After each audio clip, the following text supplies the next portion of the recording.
My name is Lila Rose, and I'm the president of Live Action. And I'm so excited to have with us Sue Ellen Browder, a writer and investigative journalist who worked for Cosmopolitan magazine for over 20 years, starting in 1970 and leading up into the 90s. Sue has recently come out with an amazing must-read book called Subverted: How I Helped the Sexual Revolution Hijack the Women's Movement. She's here with us to share more about her amazing book and her story. Thanks for being with us, Sue. It's a great joy to be here. Thank you, Lila. So tell us first how you got started in journalism leading up to the time when you started to work for Cosmo. I grew up in Iowa and I wanted to be a journalist. I went to the University of Missouri School of Journalism, got a great degree, went to California, took a year and worked in a newspaper. And actually at that time, this was in the 1960s, I was actually fired for being pregnant at this newspaper. So who fired you? The editors. That was policy. Yeah, it was at South Bay. Now listen to what she just said, because that's going to be important. She was fired for being pregnant at the job she had before Cosmo magazine, because that's going to be important coming up later.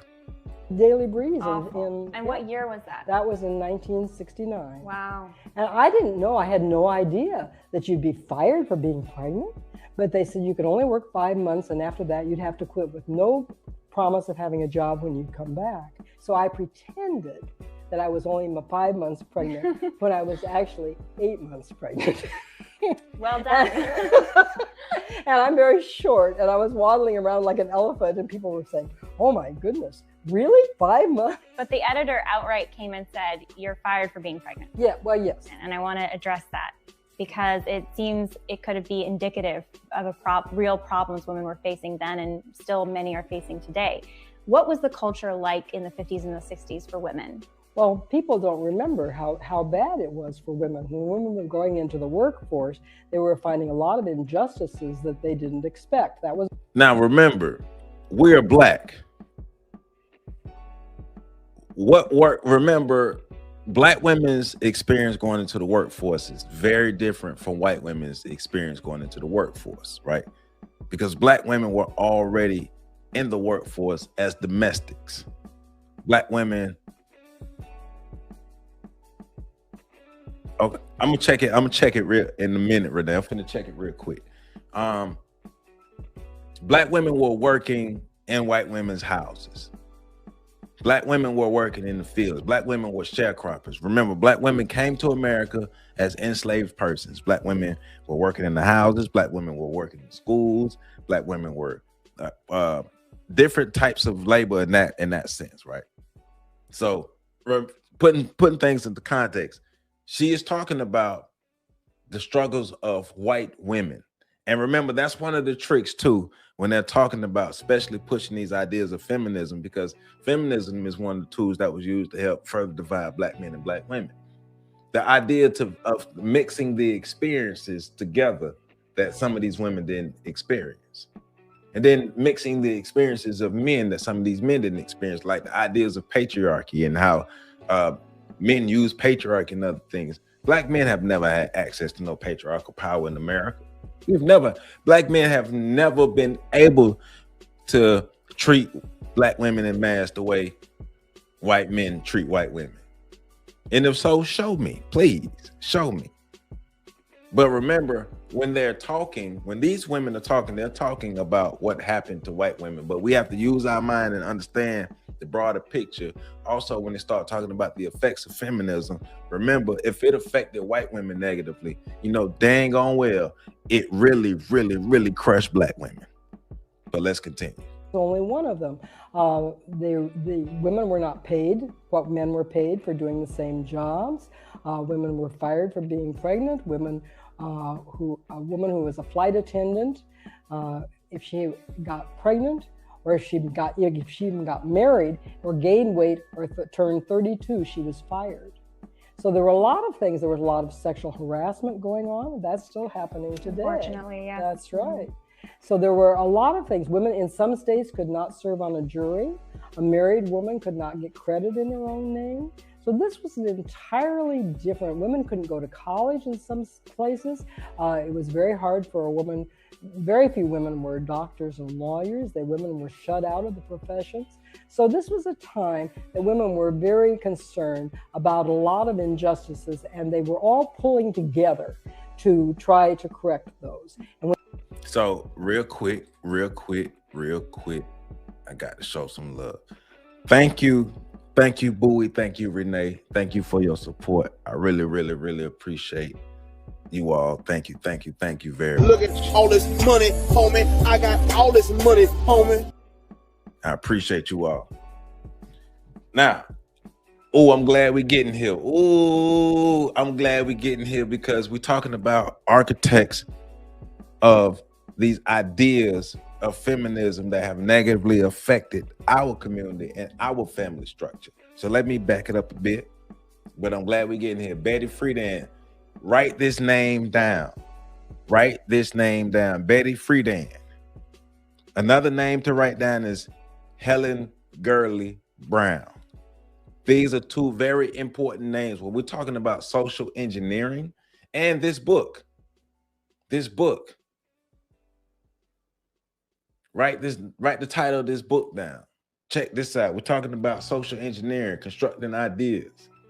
I hope we have enough time to get to the part where she's talking about how Helen Gurley Brown and 57 other people were sitting in the room and constructing ideas of how society will operate. Let me back it up a bit so we can get into that.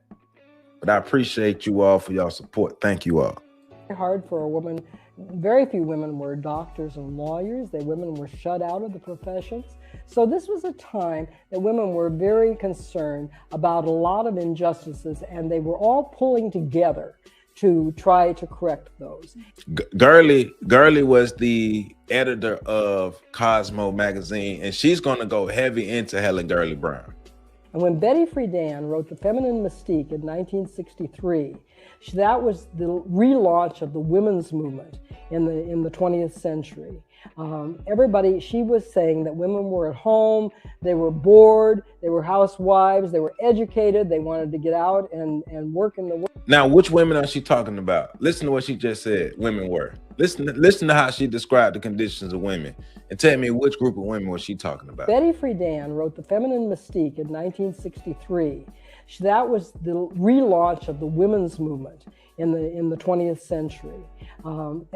She was saying that women were at home, they were bored, they were housewives, they were educated, they wanted to get out and work in the workforce. She ain't talking about black women. She's not talking about black women, but these women shaped the narratives that all women in America began to follow. You want to know why these women were bored? Because black women were in their houses working. If you were at home, you got stuff to do, but they ain't had nothing to do because black women were in the houses working. Wanted their own lives. They also wanted to be mothers, but they wanted the whole thing. They wanted a lot more than they had.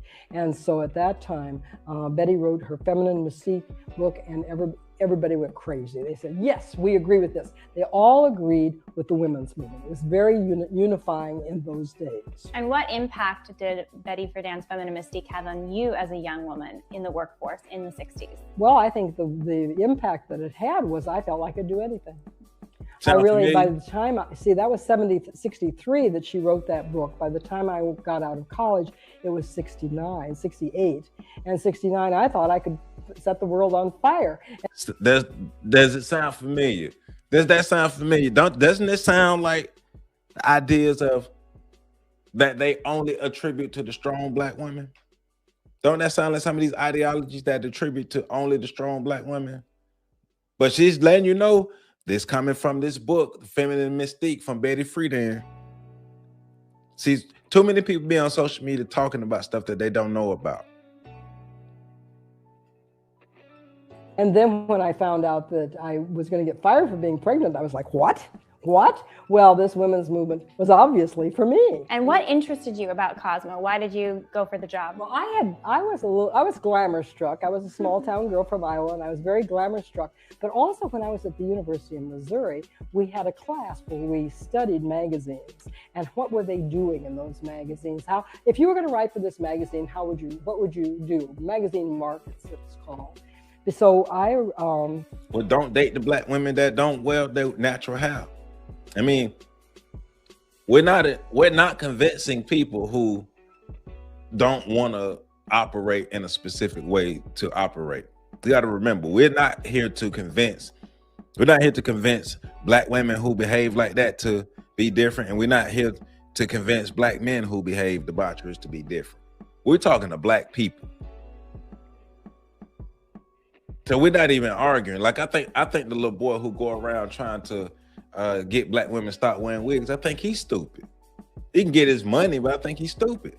Why am I going to argue with somebody who don't want to change? It's not my job to change you. Those people are doomed. I'm not doomed. The rest of us aren't doomed, but those people are doomed. But why do they wear other people's hair? Why do black women wear other people's hair? What happened in America that helped to get that switch for black women to wear other people's hair? Did black women organically wake up one day and say, you know what? I don't want to wear my natural hair. I want to wear wigs. Or did something happen to create this mindset? Till I've recovered, we shall overcome. Stay positive. The hold some dig for you is the one. Hey. But I'm saying, we know that's a prominent thing within our society of, a lot of women who their self-esteem isn't there. They've internalized the white standard. They've internalized the white standard of beauty. They've internalized the white woman as their God. So until they turn from that, there's no sense to try to convince somebody to do something else. The external will not help us. And you typing in the chat not gonna save us. You're the one slanging the slogans. Look at every comment that you put in is a slogan.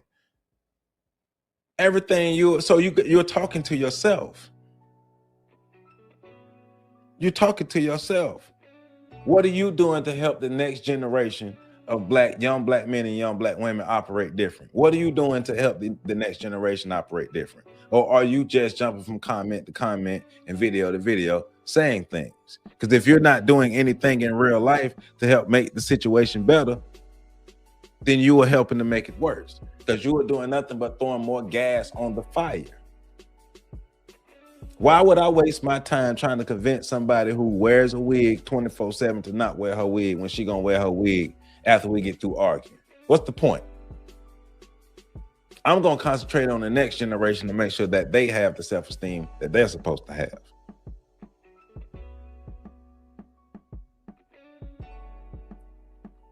Yeah.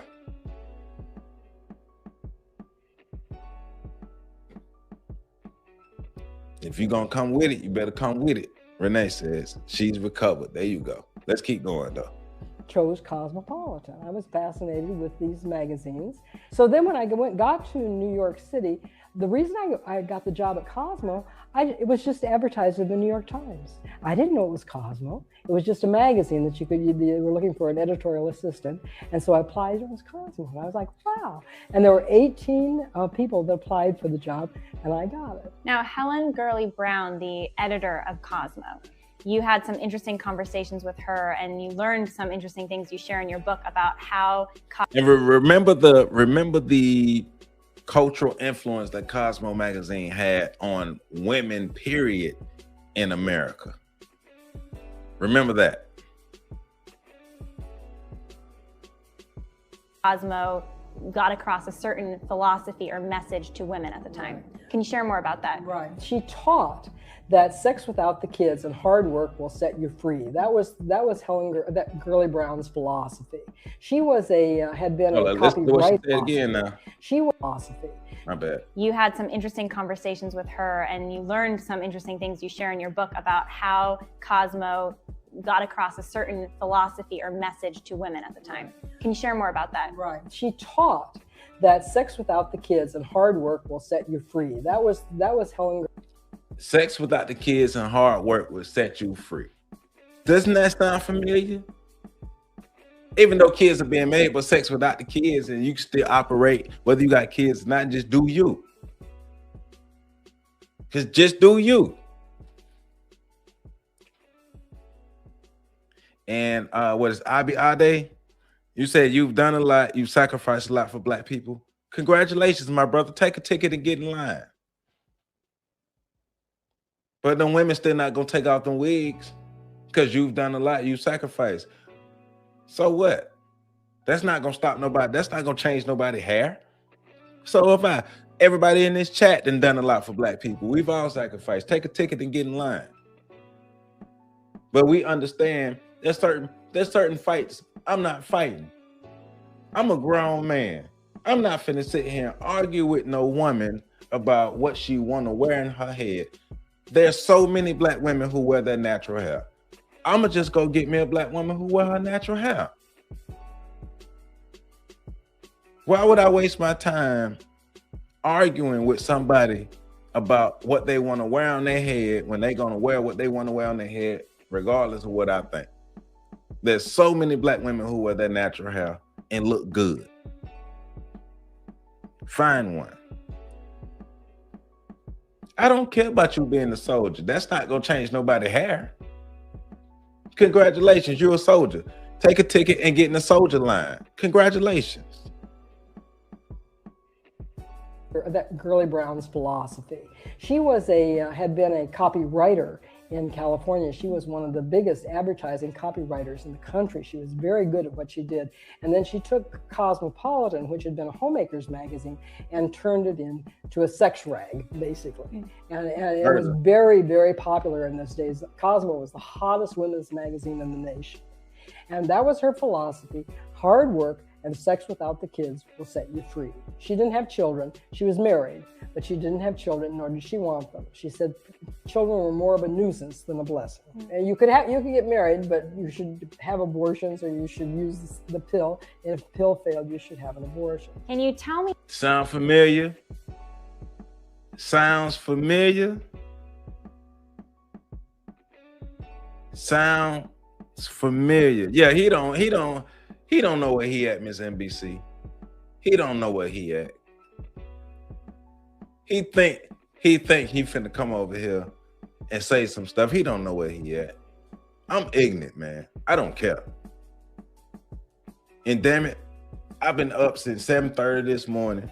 I've been volunteering since 9 o'clock to 1 o'clock in my community, and I come home to make sure I got time today. I'm on one day. I don't care. Take a ticket and get in line.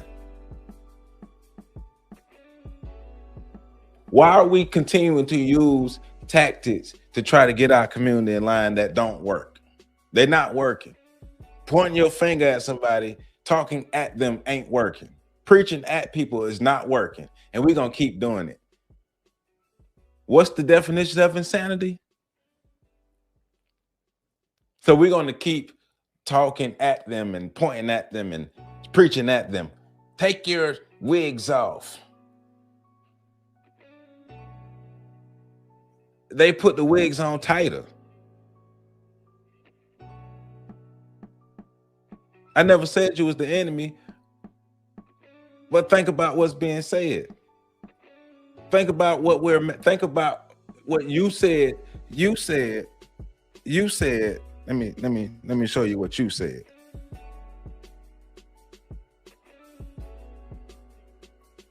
You started off, your first comment was, Black people will never recover from this.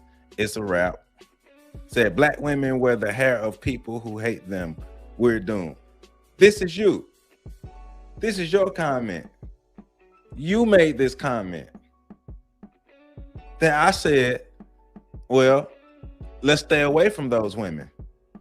And then you said, slogans aren't going to save us. And then I reminded you that you were the one using slogans, because this is your slogan. And then that led us to where we are now. So, you know, it's all peace and love over here. But remember, you said this stuff. Don't play victim after you say the stuff. More how she instructed you and other writers to sell her particular ideology. We made up a lot of those stories. It was just, you know, for example, a young woman, her name is Mia. She goes to Paris. She meets a man on the Champs-Elysees. That night, they fall in love. They fall in love that day. They go to hotel on the left bank, and the next morning, you know, she knows that she's in love. It's all beautiful. It's all made up. There was no Mia. There was no hotel on the left bank. Hell, that Stella got her groove back. That Stella got her groove back. That starts this whole one night stand hookup culture. This is hookup culture, the precursor to hookup culture in the 70s, in the late 60s and early 70s. And she just said they made it all up. They literally created the narratives that we push today that we think are historical truths. That's why I love this video. It was all an illusion. And we created this fantasy world. The Cosmo girl, at least in the beginning, before a lot of women began to buy into it, the Cosmo girl was just a sexual fantasy. She was a marketer's dream, however, because she would work hard, and she was on the pill, and she would get an abortion, so they weren't going to have to fire her for being pregnant, because she was never going to get pregnant. Okay, she didn't press for working women's rights. She didn't press for family rights. She didn't press for child care. She just worked hard and for the corporation. Basically, she was a man. So okay? So it would make sense. You heard that? Girly Brown. You heard. Let's let her say it again. Let's let her say what she just said again. And she would get an abortion, so they weren't going to have to fire her for being pregnant, because she was never going to get pregnant. Okay, she didn't press for working women's rights. She didn't press for family rights. She didn't press for child care. She just worked hard and for the corporation. Basically, she was a man. Who was the original masculine woman again? Who was the original masculine woman again? Because remember, during these times, she's talking about black women were not seen as masculine. During these times, Helen Gurley Brown constructed the idea of the original masculine man. But black women were doing back-breaking labor during this time and well before, and still seen as feminine. How does an adult behaving like an adult make you masculine? If you are an adult who is not married and you are a single adult, you are supposed to take care of yourself. That's not something special. That's basic. You're supposed to have your own. You're supposed to have a car. You're supposed to pay your bills. You're supposed to take care of yourself. You're supposed to clean up. You're supposed to have your life in order. You're supposed to do those things. You're an adult. They don't want to hear the truth.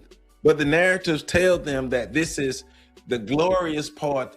You've arrived as a woman if you've done. No, you're an adult. You're supposed to do that. You're an adult. You got to take care of yourself. You don't have a man. And even if you do have a man, you're still supposed to take care of yourself as an adult. So you can be a great teammate. You bring your 100, I bring my 100.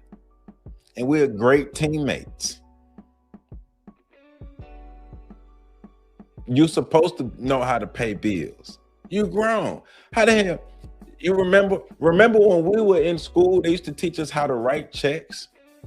They used to teach us how to write letters and mail off letters. They used to teach us life skills when we were growing up in school, because they knew that they were raising young people to be adults. Now people act like they don't know that they're supposed to grow up and be adults, and they want cookies for doing adult tasks. That's what you're supposed to do. But Did you listen to what she's saying? She was making sure that she create women into men. The original masculine woman is Helen Gurley Brown.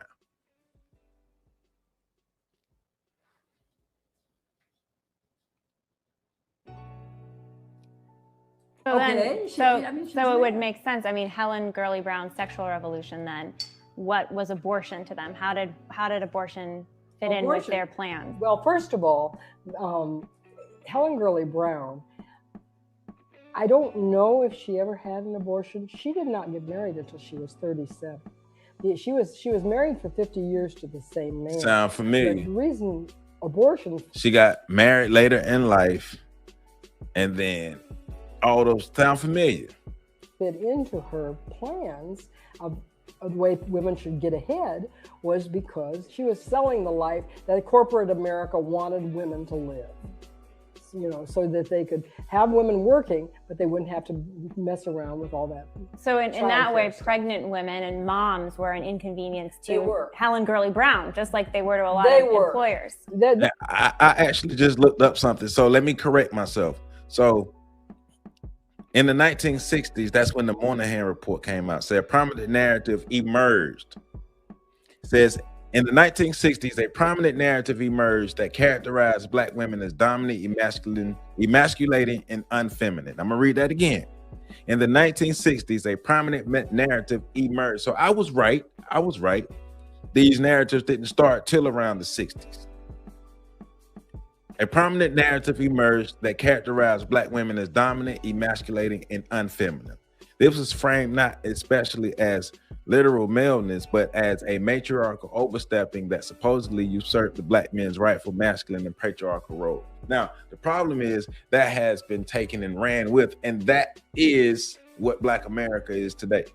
That's the problem. It emerged during this time and became the dominant culture of Black America. The dominant narrative of Black America, the dominant idea of Black women in America, the dominant, emasculating, unfeminine woman. And she's promiscuous. It says the 1965 Moynihan report published by Assistant Secretary of Labor Daniel Patrick Moynihan, The Negro Family, the Case for National Action, claimed that Black family life was a tangle of pathologies because it deviated from a traditional nuclear structure. Well, why did Black families deviate from a traditional nuclear structure? Why? What happened to the Black family for it to deviate from the traditional nuclear structure? Maybe the history in America that have always ripped the Black family apart. When in mass in America has the Black nuclear family been able to actually thrive and been actually able to grow and sustain itself and to go over generations and generations and generations without outside interference tearing the Black family apart? So the report argued that Black culture had been forced into a matriarchal culture where Black women were too independent and economically or socially stable to relative to men. And that did happen. We went from being egalitarian to more of a matriarchal structure. The text polarized the notion that the strength and independence of Black women actively undermined and emasculated Black men, laying cultural blame for systematic poverty on women rather than on structural racism. But think about what I'm reading and think about what Sue Ellen Browder is saying on our screen about about the ideas of Helen Gurley Brown. Think about the ideas of Helen Gurley Brown. Think about this Moynihan report, and then think about how Black women and men operate amongst each other today. Think about the dominant narratives of Black men and Black women today, especially of Black women. Think about it. Did social media ruin Black relationships? Or were Black relationships in turmoil way before social media?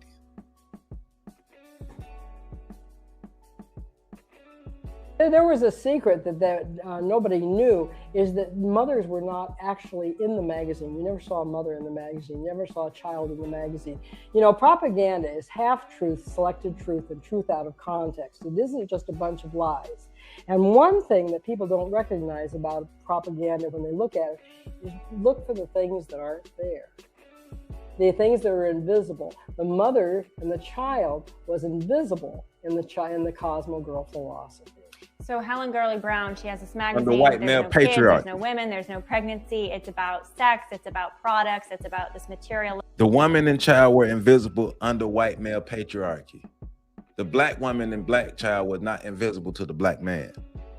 Right. How did that flesh with her own lifestyle? Because from all accounts, she married one guy and expected him to be faithful to her and lived her life out with him. Right. They were married for 50 years. Remember, she didn't get married until she was 37.